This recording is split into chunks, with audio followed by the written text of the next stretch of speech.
रामराम मंडळी, पुन्हा एका नव्या व्लॉगमध्ये तुमचं स्वागत आहे. हनुमान दादाचे दर्शन करून आता मेडिकलकडे निघालो.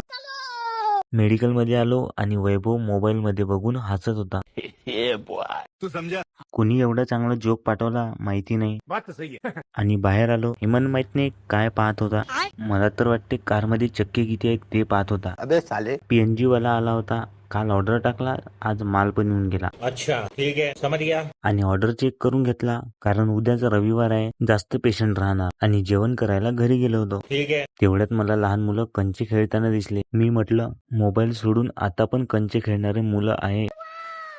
आणि जेवण करून मी मेडिकलकडे निघालो. आणि मग ड्रायव्हरला आणायला गेलो होतो आणि त्याला पण ब्लॉग मध्ये घेऊन घेतलं. समझ गया. आणि मग संध्याकाळी पुन्हा मेडिकलच्या बाहेर आलो. आणि खूप दिवसानंतर मला भेटायला आला होता कुणाल, म्हणजेच माझ्या लहानपणीचा मित्र. त्याच्याशी थोड्या गोष्टी केल्या आणि कॅमेरा दाखवल्यावर आपला लहान मित्र लाजूनच गेला. आज आपला दिवस सिंपलच होता. आजचा ब्लॉग आपण इथेच थांबू. कॉमेंटमध्ये सांगा तुम्हाला कसा वाटला. लाईक करा, शेअर करा, फॉलो आणि सबस्क्राईब दोन्ही करा.